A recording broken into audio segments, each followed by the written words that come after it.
신명기 19장 말씀 다 함께 보겠습니다.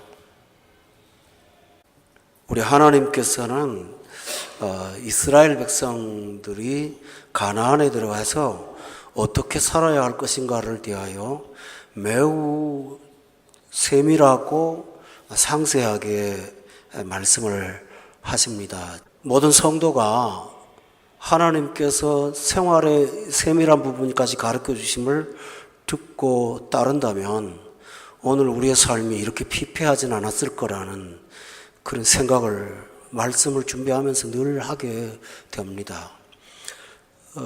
신명기는 구약에 기록된 내용이지만 실제로는 예수님의 그림자입니다. 그러므로 우리가 이 성경을 통해서 오늘도 우리가 행할 바를 예수님 안에서 찾아갈 수가 있습니다. 하나님께서 오늘 본문은 이스라엘 백성이 가나안 땅에 들어가서 이방 민족을 몰아내고 땅을 점령한 것이 완료될 때, 그 정복이 완성되었을 때 가장 먼저 해야 될 일을 가르쳐 주신 것이 오늘 본문입니다. 그렇다면 이것은 우리가 우리 생활 가운데 우선순위로 두어야 하는 가장 우선순위가 되겠다는 말씀이 되겠습니다. 여러분, 사람마다 긴급하고 우선이 되는 일들이 있고 생각 없이 하루를 끌려다니는 사람도 있지만 예수 믿는 사람은 하나님께서 정한 순서대로 우리 살아야만 그것이 우리의 삶에 하나님을 기쁘게 하고 우리 삶을 평안케 한다라는 것입니다. 참 있을 수 없는 것이 먼저 그 나라와 그 의를 구하면, 그 다음 말에 그리하면 이 모든 것을 네가 만드는 것이 아니고 하나님이 도와신다고 했으니 우리가 이 말씀을 체험하고 사는 것이 얼마나 귀한 일인지 모르겠습니다. 하나님께서 교회를 세우시고 목회자를 통해서 말씀을 풀어주게 하신 까닭은 구원이 없는 사람들한테는 복음을 듣게 하시는 거지만 우리 같은 구원받은 신자들에게는 구원의 삶을 가르치고자 하시는 것이라고 저는 믿고 있습니다. 종교개혁 당시에 칼빈이라고 하는 종교개혁자는 이 신명기를 갖고 하루에 한 4시간 정도를 성도들에게 설교를 했고 매일매일 말씀을 듣고 따라서 살았던 것이 중세의 특징이기도 했습니다.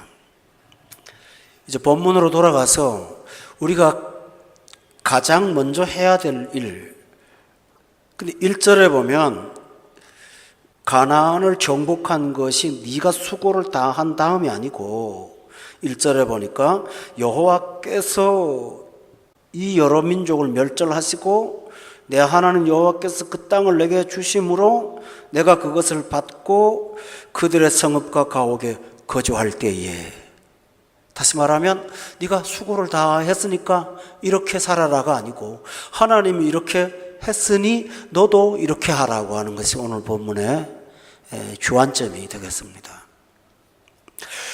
항상 성경의 원리는 순종을 명령하실 때 순종할 수 있는 힘을 먼저 공급하신다라는 것입니다. 하나님은 네가 이 일을 하라고 말씀하시지만 그 일이 있기 전에 순종을 위한 준비를 다 해놓으시고 순종으로 따르면 그것을 만나고 발견하게 하시는 것이 하나님의 원리입니다. 따라서 순종은 부담이 아니고 축복의 통로가 된다는 사실을 여러분과 제가 꼭 기억해야 될 것입니다. 대표적인 예로는 아브라함이 자기 아들 이삭을 데리고 모리아산 정상에 올라갔을 때 거기서 만난 것은 하나님이 준비하신 하나님의 어린 양이었던 것을 기억하시지요? 바로 이와 같이 순종의 절정에 가면 언제든지 하나님께서 준비한 것들을 만나는 경이로움을 만나게 될 것입니다. 그래서 신자의 삶은 굉장히 늘 기쁘고 좋은 것입니다. 그렇다면 이렇게 하나님이 다 하신 일 가운데 우리한테 하신 우선순위가 뭔가 하면 본문에 보면요, 2절에 내 하나님 여호와께서 너에게 기업으로 주신 땅 가운데에 새 성읍을 너를 위하여 구별하라. 이게 첫 번째입니다. 이스라엘 12지파가 가나안과 싸워서 여호수아를 필두로 해서 지역을 다 할당을 받았습니다. 근데 살기가 그렇게 넉넉한 땅은 아니죠. 근데 하나님이 할당을 시켜주고 그 중에서 어떤 부분들을 내어놓으라고 말씀하시는 것입니다. 여러분, 타인의 것이었을 때는 내 마음대로 못하지만 내 것이었을 때는 더 내 마음대로 못합니다. 사람이 차마 손이 안 나가는 거죠. 근데 하나님께서 너에게 준 땅 중에서 구별해서 어떤 땅을 구별하여 내어놓으라고 말씀하신 것입니다. 신앙의 원리입니다.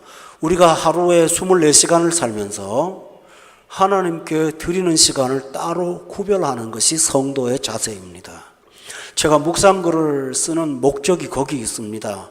이 바쁜 중에도 잠시라도 하나님 말씀을 대면하도록 하는 것이 제가 쓰고 있는 목적입니다.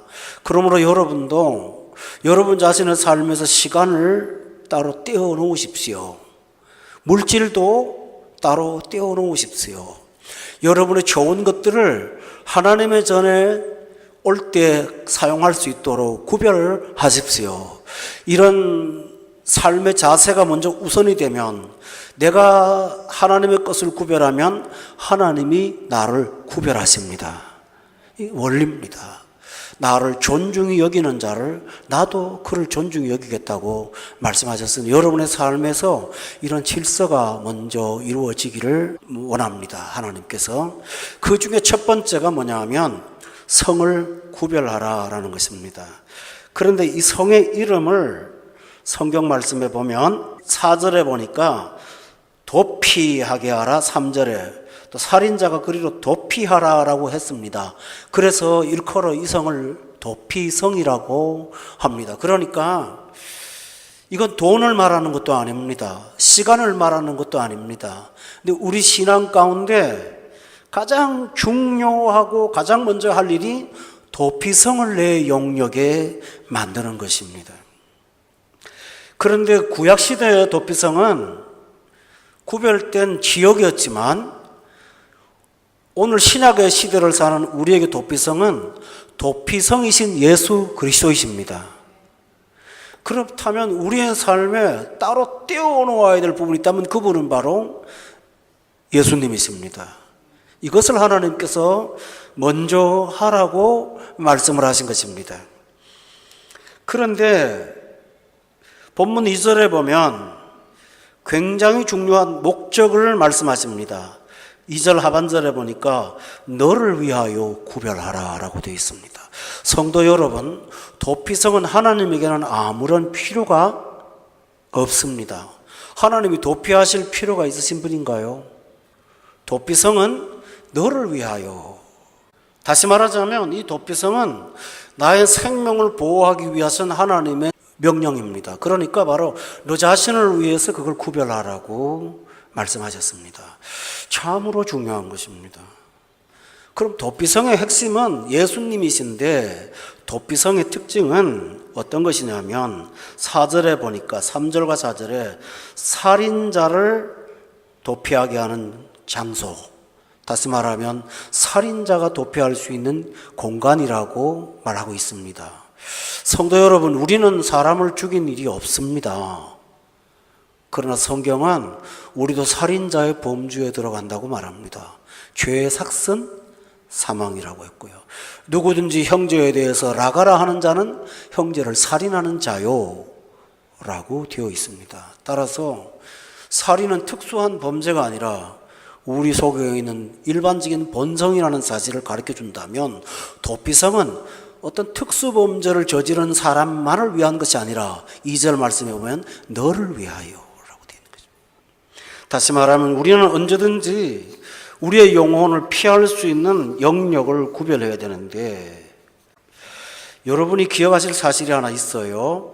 도시를 빈 땅에다가 신도시를 만들면 여러 가지 필요한 것들이 있죠. 병원도 만들고 학교도 만들고 또 경찰서도 만들고 감옥도 만들고 법원도 만들고 다 만들지요. 근데 이 세상이 절대로 안 만드는 게 하나 있습니다. 죄인 도피처를 누가 만듭니까? 그가 소마라고 하는 데를 만드는 데는 세상에 아무 데도 없습니다.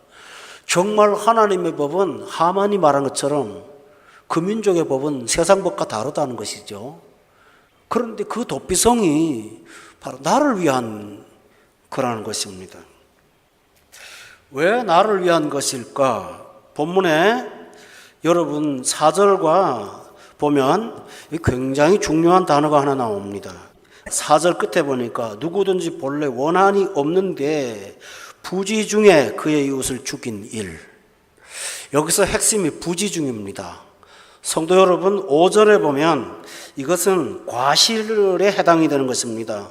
어떤 공사에서 사고가 일어난 상태를 말하는 거지만, 그러나 실제로 확장된 뜻은 바로 우리가 부지 중에 범죄할 수 있는 존재이기 때문에 너를 위하여 도피성을 만들려고 한 것입니다. 성도 여러분, 우리 속에는 죄의 성이 도사리고 있습니다. 어떤 상황을 맞닥뜨리면 내 속에 숨어있는 그 죄성이 내 반응보다 더 빨리 반응합니다. 충격을 먹습니다. 절제하고 계산하고 차분했던 내가 이성을 잃어버리는 상황까지 올 때가, 그것은 욕망일 수도 있고 분노일 수도 있고 그것은 돈에 대한 물욕일 수도 있습니다. 다윗의 범죄를 예로 들겠습니다. 전쟁을 쉬는 평안한 날 궁의 꼭대기에서 사방의 풍경을 편안하게 보다가 눈에 들어온 것은 보지 말아야 될 것이었습니다. 계획적으로 봤을까요? 아닙니다. 부지 중에 살인까지 발전했습니다. 주님이 바로 이 문제를 놓고 도피성을 만들어 놓고 있다는 사실은 우리 중에 죄로부터 자유할 자가 아무도 없다는 것을 말씀하고 있으니 여러분도 죄 문제에 자신만만해하지 않기를 바랍니다.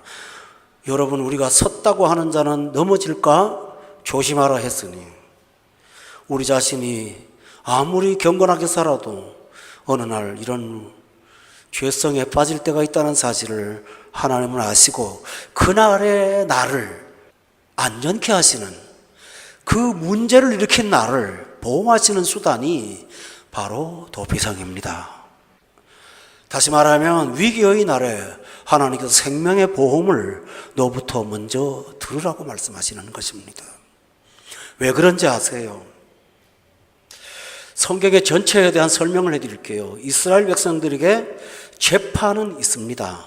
사사가 재판관이거든요.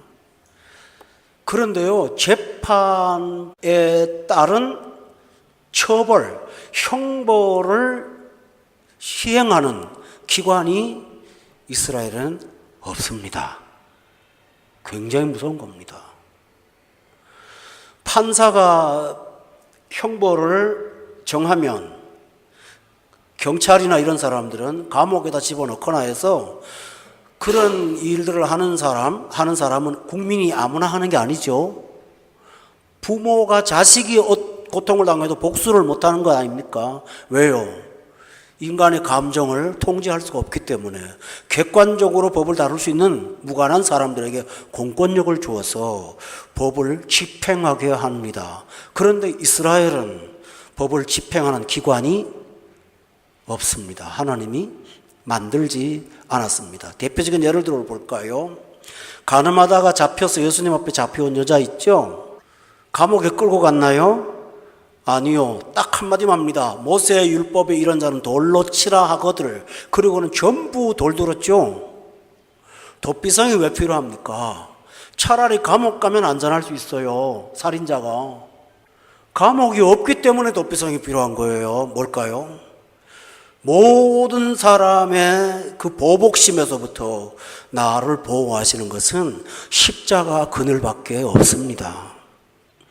사람이 죄를 범하고 나면 물리적으로 형벌을 가할 수는 없지만 우선 그 사람을 믿지 않죠. 그죠? 신뢰하지 않죠. 저주하죠. 거절하죠. 관계를 끊어버리죠. 그 사람을 냉대하죠. 소위 말하자면 범죄한 사람은 설 자리가 없습니다. 어떤 가장이 간음을 행했는데 사춘기가 훨씬 지난 딸들이 다 알았습니다. 집에 아빠가 들어오는 걸 보기 싫어해서 들어오면 문 잠그고 나가고 나가면 들어오는 그런 생활을 몇 년간을 해서 그 아빠가 결국은 집에 있을 수가 없었다고 합니다. 아내는 용서할 수 있어도 자녀들은 용서하지 않습니다. 그때 그 영혼을 붙잡을 수 있는 안전한 도피처는 이 세상 어디에도 없습니다. 죄인이 찾아갈 수 있는 유일한 장소는 십자가 그늘 아래임을 믿으시기 바랍니다. 십자가 그늘 아래 나 쉬기 원하네. 내 짐이 무거워 라는 찬송가 있죠. 그것처럼 십자가의 그늘은 부지 중에 범죄할 수 있는 죄성에 빠진 우리가 찾아갈 수 있는 안전한 도피처 거기밖에 없으니 우리가 평상시에 도피성을 만들라고 하신 것입니다.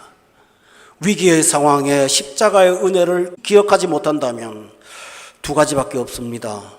더 무서워지는 사람이 될 것이고 또 하나는 자기에 대해서 절망하고 될 대로 되라는 식으로 자기를 포기하게 될 것입니다. 그러나 십자가의 은혜가 기억된다면 죄인도 소망을 가질 수가 있습니다. 나 거기 들어가면 성경 말씀 기억하죠?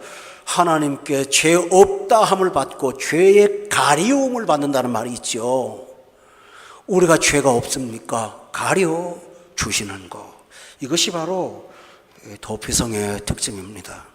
따라서 여러분은 언제나 십자가의 그늘을 기억하시고 십자가의 복음을 붙잡고 사시기를 주의 이름으로 축원합니다. 만들라고만 하지 않았습니다. 또 하나 중요한 사실이 있습니다. 3절에 보세요. 세 구역으로 나누어 그 다음에 중요한 말은 길을 닦아라 이겁니다. 모든 살인자가 그리로 도피하게 하는데 보세요. 6절에 보니까 그 가는 길이 멀면 그를 따라 잡아 죽일까 하니 가까운 곳에다가 만들고 각 지역에다가 다 만들고 그 다음에 어떻게 해요? 길을 닦아라. 고속도로를 뚫어라. 현대 건축은 공단 지역과 수출할 수 있는 항구 쪽으로 길을 항상 열죠. 도시가 그렇죠? 경제를 중심으로 도시가 구성되고 길을 만드는 게 이 세상 도시계획의 특성입니다. 그런데 성도 여러분, 이스라엘 백성들은 희한한 일을 합니다. 농토를 향한 길도 아니고요.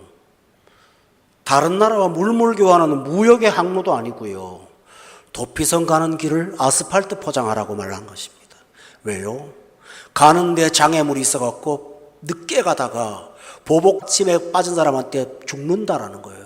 최대한 빨리 갈 수 있도록 그 길을 만들어라. 다시 말하자면 우리의 신앙생활은 언제든지 십자가 앞에 빨리 갈 수 있도록 여러분 기억하십니까? 사람이 재물에 눈이 멀면 멀수록 점점 더 십자가가 희미해집니다. 하나님 말씀을 들을 때 자신의 죄성을 깨닫는 자는 십자가가 다가옵니다. 그러나 삶의 문제를 느끼지 못하는 사람들은 십자가를 희미하게 대합니다. 십자가 복음 전하면 졸아요다 그러세요. 오늘 한국교회가 등 따시고 배불러서 십자가 멀리합니다. 여러분 위험합니다. 다른 길보다 십자가로 가는 길을 닦으십시오. 이것을 말합니다. 그 길이 멀면 여러분 영혼 파멸에 빠집니다. 아니 됩니다. 여러분 사람이 위기를 대피하기 위해서 항상 비상구를 만들지 않습니까? 우리 영혼의 비상구는 공항이 아닙니다. 어딥니까? 십자가입니다. 아멘. 십자가입니다. 왕족들이나 잘 사는 사람들은 공항을 끼고 삽니다. 언제나 탈출 준비를 하고 살아요. 도피처는 주님이신 도피성밖에 없음을 믿으세요. 그것만이 나에게 안전을 보장하는 장소임을 여러분 믿으세요. 그것입니다. 그러므로 그 길을 닦으십시오. 최단 거리에 두십시오. 그 길을 닦되 달려갈 수 있는 길로 만들어 가시기를 주의 이름으로 축원합니다. 이것이 우리가 우선순위로 해야 될 일이라고 말씀하셨습니다. 도피성의 좋은 점이 뭘까요? 그 안에 들어간 사람은 보호를 받습니다. 어떤 보호를 받냐 하면요, 오늘 본문에는 나와 있지 않고 민수기 35장에 나와 있어서 민수기를 한번 찾아보겠습니다. 민수기 35장에 보면 25절입니다. 다 같이 한번 읽어보겠습니다. 시작. 손에서 살인자를 건져내요 그가 피하였던 도피성으로 돌려보낼 것이요 그는 거룩한 기름 부음을 받은 대제사장이 죽기까지 거기 거주할 것이니라. 여러분 24절에 보면 규례대로 판결을 했어요. 그런데 무죄 판결을 받는 게 아니에요. 25절에 보니까 이 사람은 도피 판결을 받은 거예요. 그죠? 너는 여기 나가면 죽는다는 거예요. 그런데 언제까지 안전할 수 있나요? 대제사장이 죽기까지 안전할 수 있어요. 살아있는 동안 안전할 수 있어요. 성도 여러분, 이것은 구약입니다. 대제사장 사람이니까 죽죠. 그런데 히브리서는 이렇게 말합니다. 우리에게는 영원한 대제사장이 있으니, 이분은 아론의 반차를 쫓은 분이 아니라 멜기세덱의 반차를 쫓은 분이라고 말합니다. 멜기세덱은 처음도 없고 나중도 없는 신비한 인물입니다. 이 말이 뭘까요? 우리에게는 영원한 대제사장은 영원한 예수 그리스도이십니다. 따라서 세상의 도피성은, 구약의 도피성은 대제사장이 죽기까지라는 한계가 있지만 우리에게는 영원하신 예수 그리스도란 영원이 있습니다. 그 도피처는 영원한 곳입니다. 안전한 곳입니다. 그래서 우리가 들어가는 도피성은 영원히 십자가의 보혈로 보호하는 하나님의 안전처임을 기억하시기를 바랍니다. 어떠한 범죄를 저질렀든지 그 안에 들어온 자를 하나님의 보호하심으로 지켜주신다는 사실을 여러분 믿으십니까? 십자가의 은혜는 말도 안 됩니다. 논리가 안 맞습니다. 그럴 수가 없지 않습니까? 실제로 여러분, 도피성을 만드신 분이 하나님이십니다. 그런데 인간이 누구에게 최종으로 범죄합니까? 하나님께 범죄합니다. 우리가 하나님과 원수가 되었다고 되어 있잖아요. 그런 자를 하나님이 보호하십니다. 세상 사람들은 사람을 죄책으로 책잡습니다만 예수님은 우리의 죄책을 감당하시려고 십자가를 지셨습니다. 그 은총 안에 들어가라고 말하는 것, 이것이 구약과 신약의 복음임을 믿으시기 바랍니다. 여러분, 이 사실은요, 이스라엘 백성들이 날마다 눈으로 배웠습니다. 번제하시죠. 번제 드릴 때마다 번제 제물을 갖고 와서 안수합니다. 죄에 대한 죄를 고백하면 다 넘겨주죠. 그 다음에 그 양의 피를 내어서 그 피를 지성소에 들어가서 바릅니다. 그리고 양은 새카맣게 다 태워서 번제로 태웁니다. 그리고 그 피가 바로 우리를 덮어준다는 것, 이스라엘 백성들은 평생을 그것을 배웠습니다. 할렐루야. 그렇습니다, 성도 여러분. 그러므로 저와 여러분이 할 일은 무엇입니까? 그것은 도피성을 만드는 것입니다. 그 길을 닦는 것입니다. 항상 가까이 두는 것입니다. 이것이 믿음입니다. 그러나 성도 여러분, 도피성을 오용해서는 안 됩니다. 대단히 중요한 내용이 신명기 19장에 나옵니다. 도피성에 들어가도 죽는 사람이 있다고 말합니다. 여기 본문에 보면요, 11절에 보면 새로운 단원이 시작됩니다. 그러나라고 하죠. 만일 어떤 사람이 그의 이웃을 미워하여, 이건 부지중이 아니죠. 엎드려라는 말이 뭐죠? 계획을 하고 있죠. 그를 기다리다가 뭡니까? 기회를 찾고 있죠. 일어나 상처를 입혀 뭡니까? 죽게 하고 이 한 성읍으로 도피한 자, 고의적인 범죄를 말합니다. 우리는 분명히 십자가의 피는 용서받지 못할 죄가 없다고 말씀을 들었습니다. 그렇죠? 그러나 십자가를 빙자해서 죄를 짓는다면, 도피성을 의지해서 죄를 짓는다면 그것은 십자가가 그 사람에게 죄의 도구가 될 수밖에 없잖아요.